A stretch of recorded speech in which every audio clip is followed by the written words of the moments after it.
We think it's best if you skip party this year.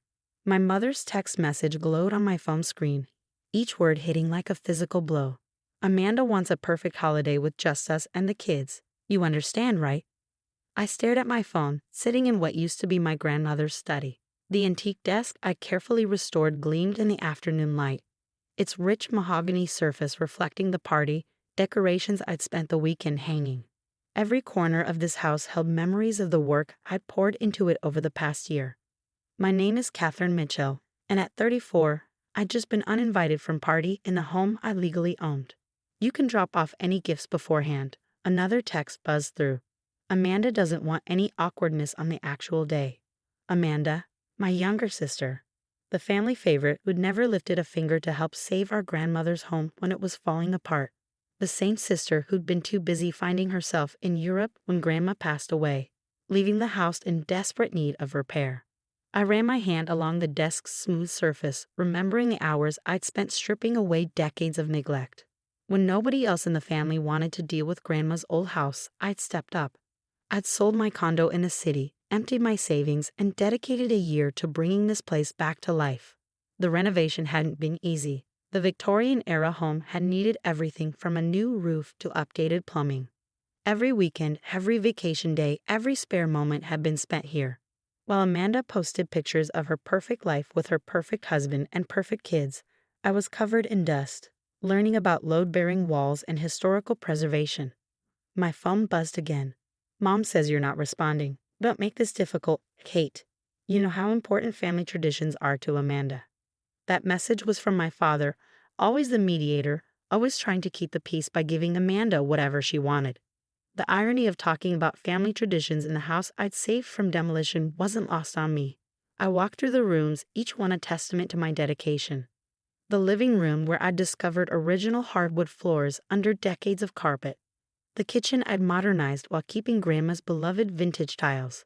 The sunroom where she used to read to us as children, now restored to its former glory with new windows that perfectly matched the original design. Another text. The kids are so excited about party at great-grandma's house. Please don't ruin this for them. I smiled bitterly. Great-grandma's house. Not Catherine's house. Not the home their aunt had spent a year restoring. In their minds, I was just the caretaker, the reliable sister who'd handle the dirty work while they planned their perfect family party. They'd all conveniently forgotten the family meeting last year, when nobody wanted to deal with the inheritance. Amanda had been too busy with her social life, Mom thought the house was too much trouble, and Dad suggested selling it to developers. I was the only one who saw what this place could be, what it meant to our family's history. Fine, I'd said then. I'll buy everyone's shares. I'll fix it up myself. They'd laughed, not believing I could do it. Amanda had even made a joke about my cute little project. But I did it. I bought them out, invested everything I had, and transformed the crumbling Victorian into a showpiece that would have made Grandma proud. Now they wanted to exclude me from party in my own home. My phone buzzed one more time. We'll be there on the 23rd to decorate. Amanda has some wonderful ideas to make the house more festive. I walked to the front window, watching the snow begin to fall. The porch railings I'd spent weeks restoring were already draped with the garland I'd hung.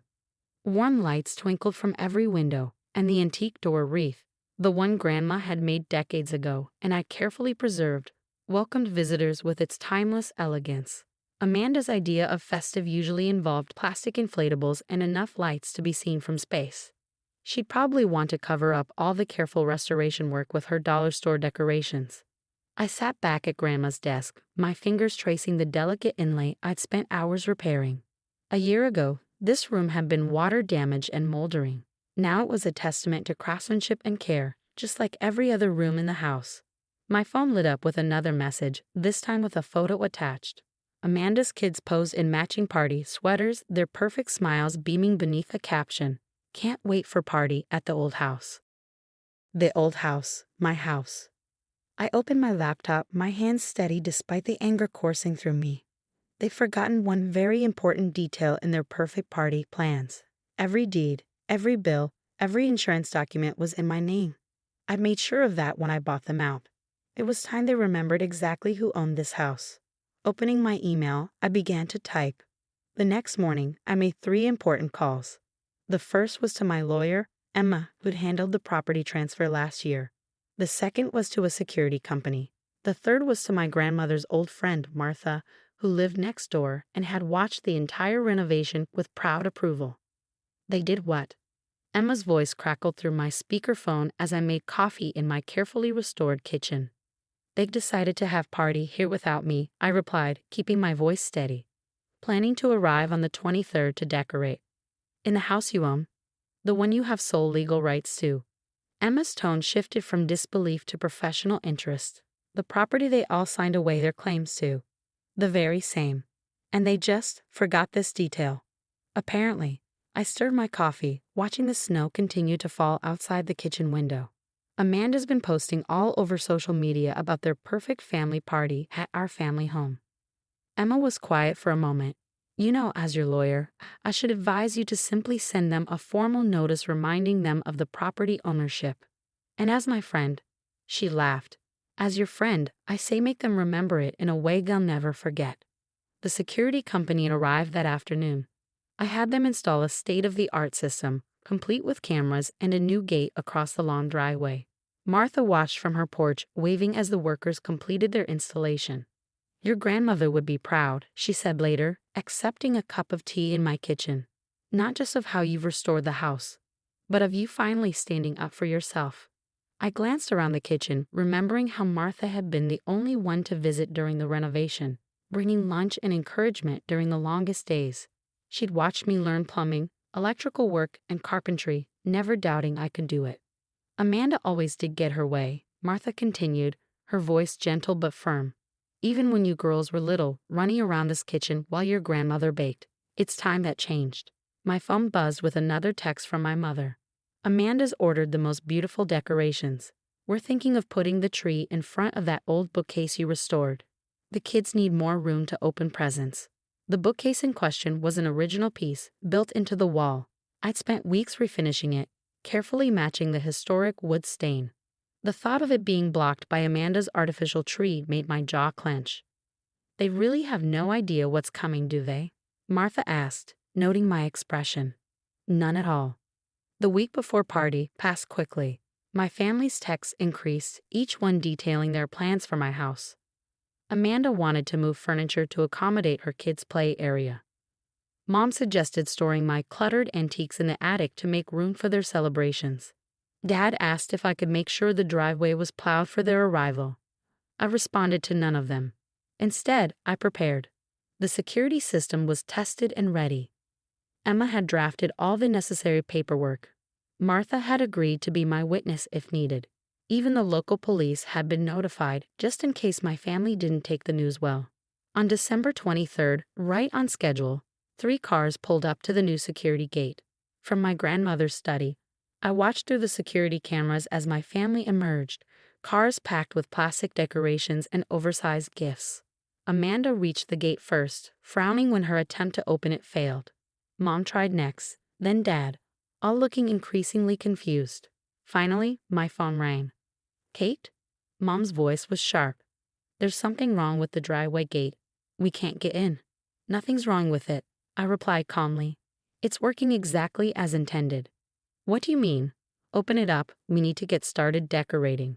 Amanda has a schedule planned. No. What do you mean no? I mean no, you're not coming in. This is private property, my private property. Or did you all forget that part? Through the camera, I watched their expressions change as my words sank in. Amanda's face reddened, Mom's mouth dropped open, and Dad started pacing. This isn't funny, Catherine.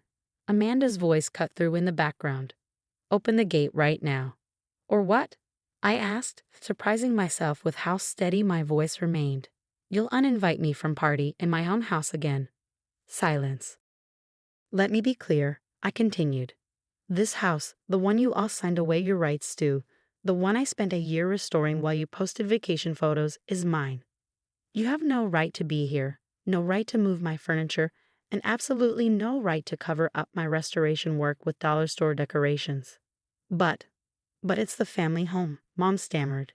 No, it's my home, and I'm not invited to party here, remember? You can't do this. Amanda's voice reached a pitch I hadn't heard since our teenage years. We have plans. The kids are expecting party here.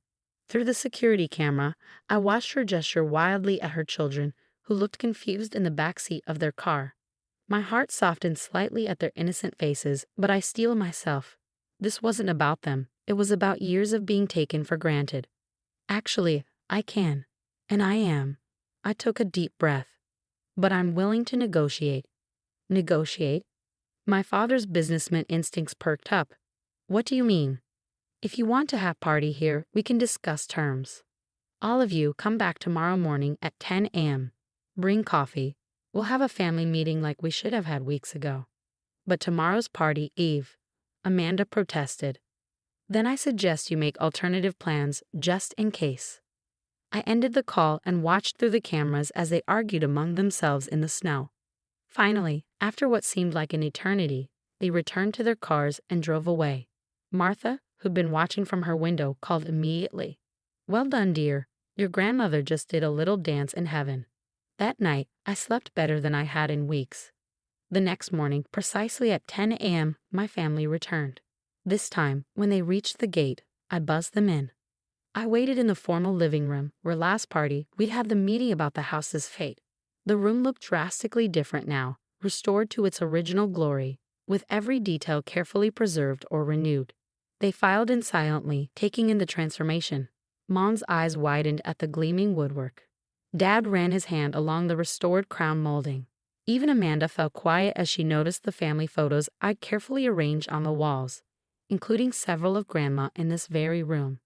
Sit down, I said, gesturing to the antique furniture I'd reupholstered. We need to talk. Kate, Mom began, but I held up my hand. No, let me speak first.